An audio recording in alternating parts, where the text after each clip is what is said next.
Hello, and welcome to the second book of the booze book, Baedeker. Baedeker. Yeah, we're excited.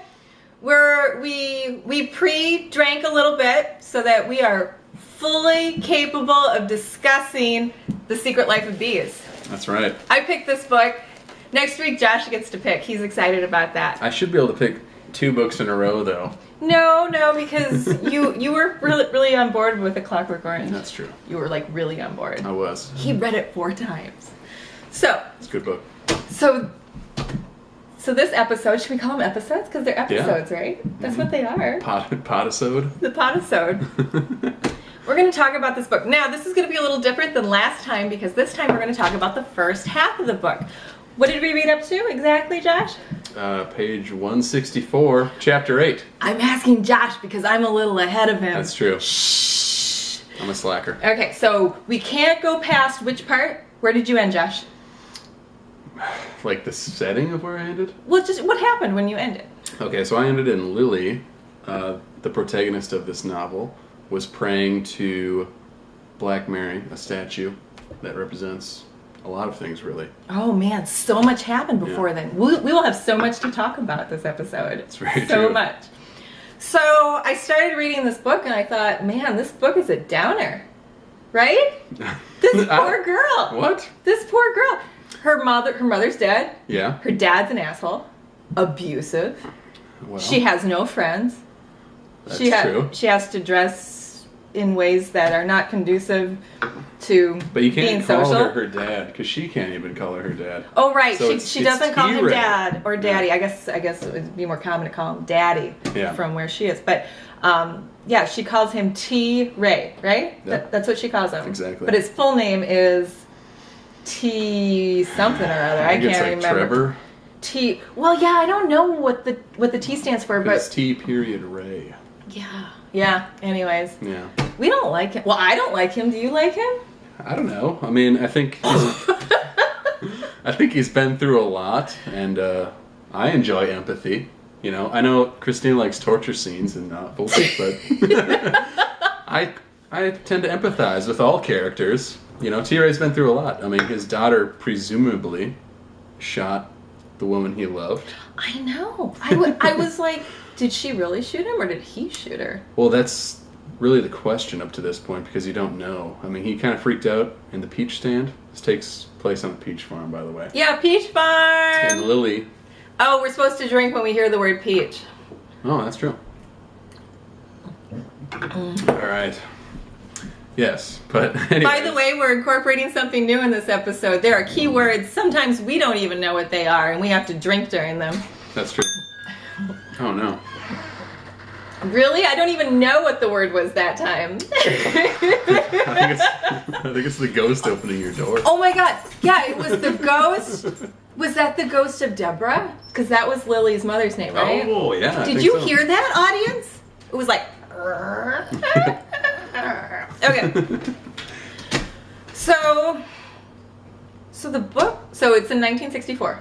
Yep. So we got the Civil Rights I would have to Movement. drink again. Oh, right. 1964 is one of the words. Mm-hmm. Yes. So 1964, big year. Yep. Civil rights movement. Civil Rights Movement. I think one thing we've learned is not to use major roles as the drinking buzzwords. But yeah, so essentially you find Lily working at her farm's stand, selling her farm's products. Are those all good words? Are we okay? Yeah. Okay. I'm avoiding what the products of the farm are. Oh, because we can't say about the big... We can't it's say not really... peaches. We can't say peaches. That's basically what you're getting at, right? I was going to say a lightish orange, pinkish type of color that's a fruit. That's what I was going to say. But if you wanted to go ahead and say peaches... Yeah, well, okay. Okay, enough of that. We won't get through. So it's the summertime. So school's ended. Yep. So the character of Lily, who I think when the book starts, she's 13, but then she quickly has a birthday early in the book, so she's 14. Like within the first chapter, she turns 14. Okay, so she's 14. And what year was that? What year was that? Did she turn 14? I'm not doing it. I'm not doing it. You can't fool me. I watch public television. Okay. So, I mean, things are rough for Lily. I don't know. Did you feel like she had it rough, or did you feel like she was just a whiny little girl? She doesn't have a mother to see her through things, such as I don't know how I want to word this. Puberty? Yes.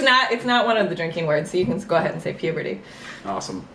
And she has a very unforgiving father.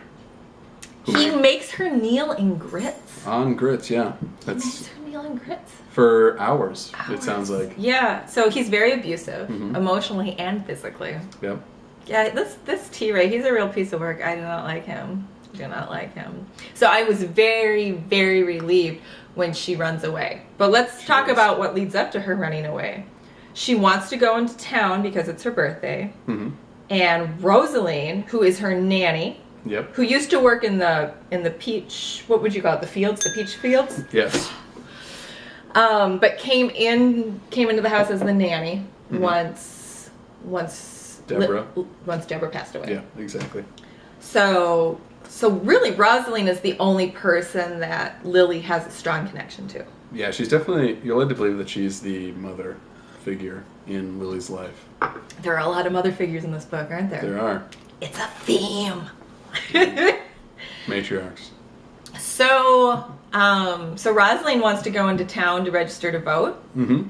And Lily wants to go into town because she's always stuck on the peach farm and it's her birthday. So Rosaline says yes.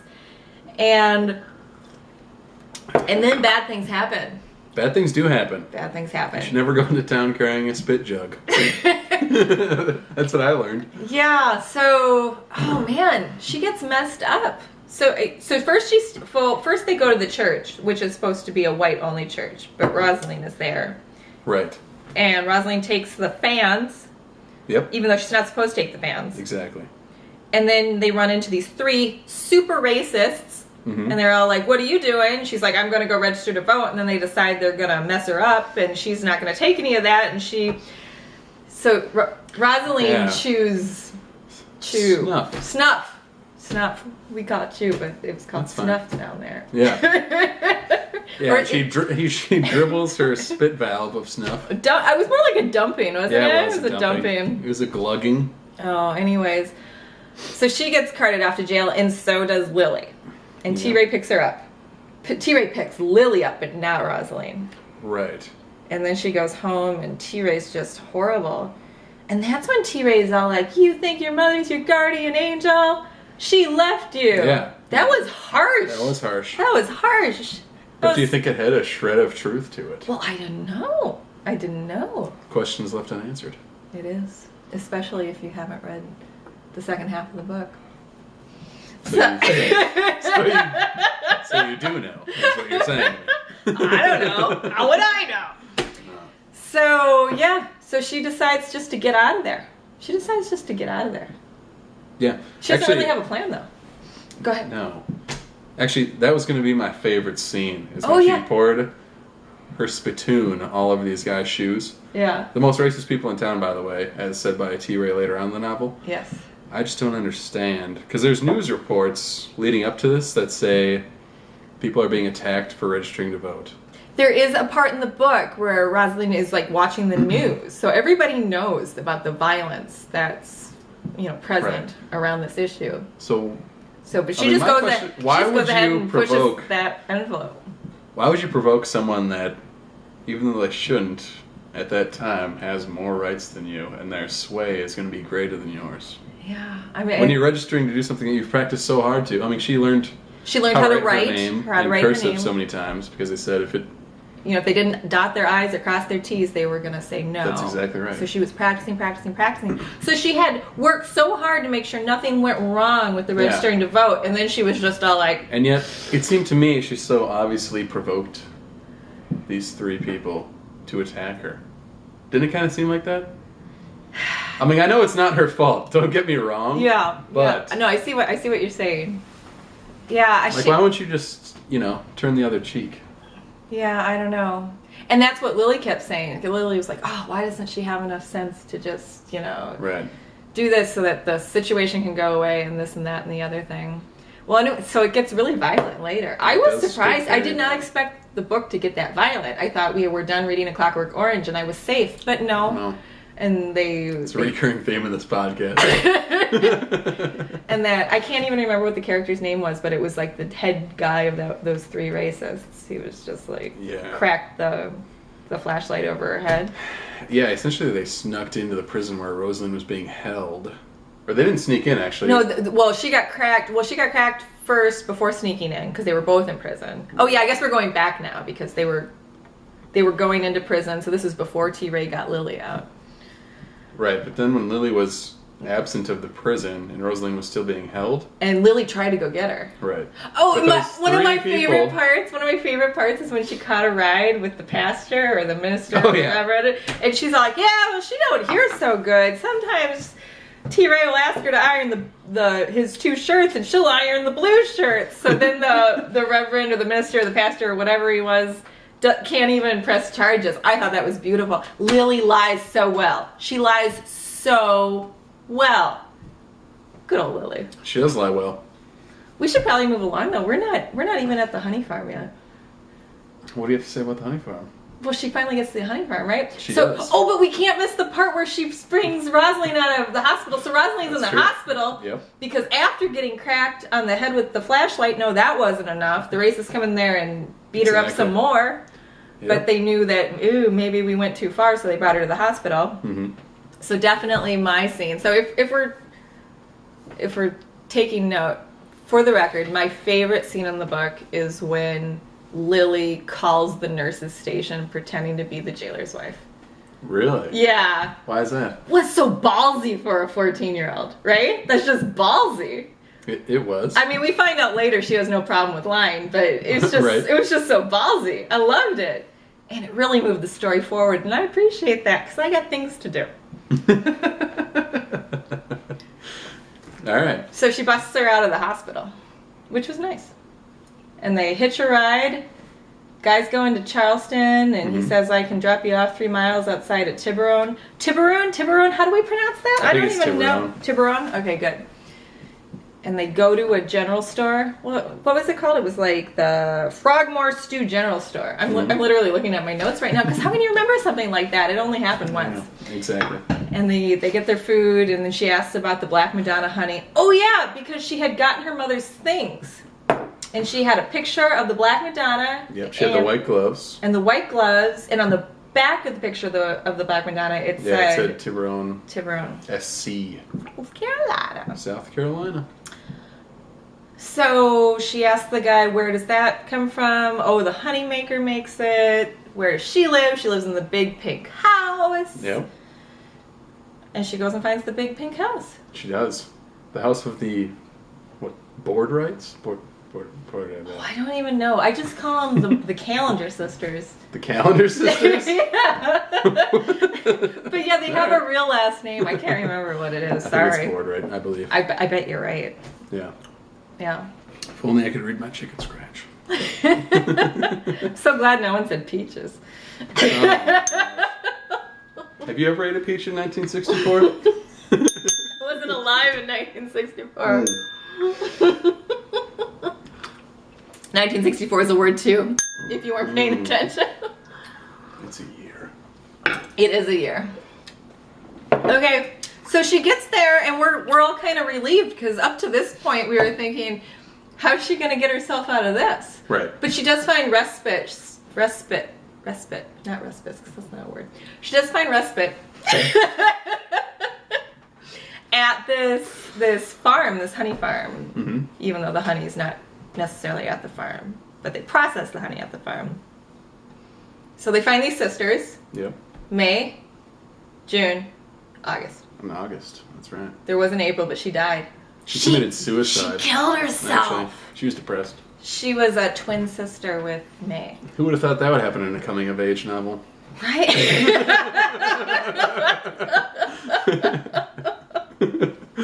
So there you have it. But she never asks, I mean, she doesn't ask about, yeah, you should. Open that up. Open that up. Okay. Yeah, because I will. you should. Isn't that a fancy bottle opener? It's real fancy. Look at it, everybody. That's real nice, isn't it? I'm just so relieved when she gets there, and she gets to stay out in the honey house. So there's the main house, and then there's the honey house. Right. And her and Rosalind stay out in the honey house on cots, and while the sisters live in the house. And they say, yeah, you can work your room and board. So she finds a place where she can stay, which is nice, you know? That's nice, especially when your options are limited to either going to jail or going home where you'll be beaten, probably. Or at the least have to kneel on grits. Or at the least. But at this point, it's probably more than just kneeling on grits. Yeah, it's definitely more. It's definitely more than that. So at this point, what do you think? I'm trying to go back in time. So you've read up to this point. What do you think's going to happen? She's made it to the honey farm. What do you think's going to happen? Can you go back? Like, can you unread what you've already read? Can I? What? Right? It's hard, but I'm asking him to. He's up to the task. I don't know if I am. That's a really tough. I don't know. Well, oh God. Because at this point, I'm thinking this woman doesn't know anything about her mother. No, she's on a wild goose chase. She is, and yet she finds herself in the place of three ladies who, are very self-worthy. I don't know if that's the right word. That's not the right word. Self-sufficient. Self-sufficient. There you go. There it is. So you see three new. They're worthy too. They are of worthy. What I don't know, but I'm sure that they are definitely worthy. They have self-worth. I don't know what I tried to say there. But, I guess my prediction would be that she's going to find something with these three women that really leads her to show what a mother could provide with her adolescence, I guess, if I had to make a supreme prediction. Oh, okay, see, at that point, I'm just worried about other people outside of the farm finding out she's there. I'm not thinking about motherhood or anything like that. I'm just like, is this girl going to get found out? I suppose. Because I'm totally on her side, right? I want her to make it. Well, no, and that's the point, to be on the protagonist's side of the novel. Do we have a quote? We should pick out some quotes. We should totally pick out some quotes. We have a book here, don't we? We do. We do. What's your favorite quote? Well, I don't know. My pages are different than yours. I'm reading on a Kindle. I'm reading on a Kindle. So I'm always like, Josh, I'm at 43%. Where are you? He's like, I don't know. I'm on page 120. No. This won't do. So there is a quote. So there is no bathroom out at the honey house. So sometimes she has to go into the main house in the middle of the night to go to the bathroom. Mm-hmm. And her bladder's so full, and she goes... Did you read this? Did you read this, or is this too far ahead for you? No, I've read this. Okay. And she goes, and she says, she goes, oh, it felt so good. And how Rosalind says that relieving a full bladder is better than sex. And then my favorite quote in the whole book is, I sincerely hope Rosalind is wrong. It was great. I love that quote. That was my favorite. Now, I know you said you don't have a favorite quote, but you do have a favorite scene. Right. It was when she spit her whiskey. Oh, that her whiskey jug. Her might have had a little whiskey in there. We don't know. I mean, That's right. Okay, so we both know what our favorite parts were for the first half of the book. So there you have it. There you have it, indeed. There you have it. Eggs. Let's talk about eggs. Oh. Why are we talking about eggs? I have no idea. I don't know. I saw it on the board. So I thought we were supposed to talk about eggs, but I don't know what that means. Well, we could talk about Humpty Dumpty. We could talk about Humpty Dumpty. I think he's the supreme egg. There were no chickens on the farm. Just peaches. Our producer just wrote on the whiteboard eggs. We don't know what's going on. We just don't know what's going on. Eggs. Should we just move on? Probably. Wait, no, bees. Bees have they are constantly pumping out the queen bee is constantly pumping out larvae. I think that's what the producer meant. I think that's what I think. So where do we go from there? Well, there are all these references to bees. We don't hear a lot about the bees. Like there are these little snippets before the chapters. I don't know what you would call them, prologues or epilogues or something logs right before the chapter that tells us about bees. Kind of gives us a little inkling to what might happen in the next chapter. Yep. And there is one where it's like, it's all she does is pump them out. I don't know. Anyways, bees. Oh, you know what? I should just call you Drone from now on. Because they were talking about how the workers are women and how the queen is a woman and how the only males are drones. And so I'll just call you Drone from now on. Oh, okay. Is that okay? Yeah. I mean, not forever, just maybe for this episode.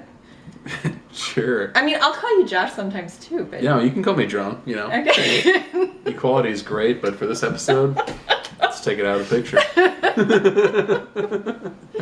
So there definitely is a strong message of sisterhood in this book. Oh yeah, that's all it is about. And we should talk about the Daughters of Mary, speaking of sisterhood.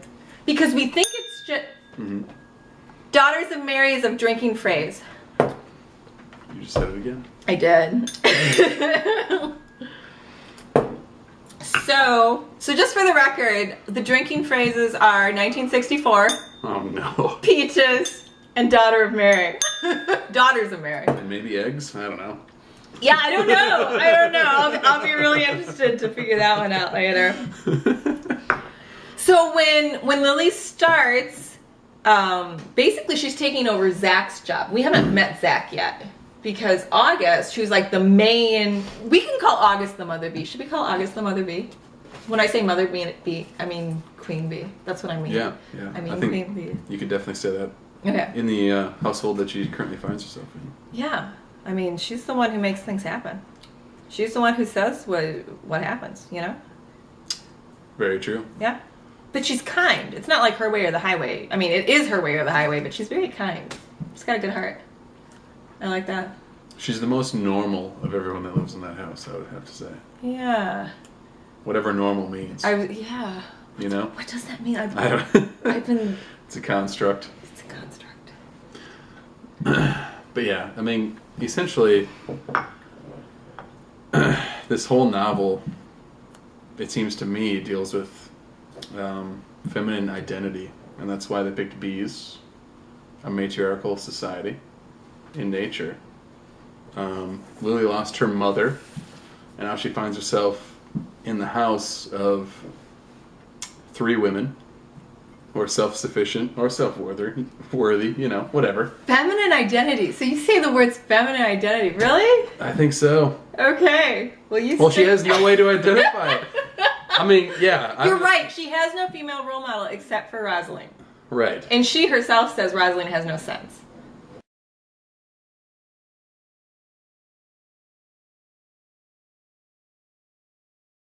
So she's learning about bees. She's learning how to be a beekeeper. She takes when I say she, I mean Lily. She's taking great pride in this. She feels great self-worth. Mm-hmm. She makes a strong friend in Zach, who wants to be an ass-busting lawyer. Ass-busting lawyer is one of the phrases as well. So she goes along to see... she goes along with Zach to see the lawyer, and Mr. Forrest. And while they're talking, she calls T-Ray. Dun dun dun. And she thinks that he's gonna be all like, "Oh, Lily, where are you? I've missed you so much." And he's just an ass. He is. He's like gonna bust her ass, and where are you? And da da da. So she just hangs up on him. Yeah, he basically says, "Where are you? I'm gonna beat you up." It's all very sad. It's just all very sad. So we will continue this discussion in part 2. And we're really looking forward to that. I'm looking forward to Josh finishing up. I'm just kidding, Josh. It's okay. Is it not about feminine identity? I think it might be. So thank you for joining us, and we will see you next time.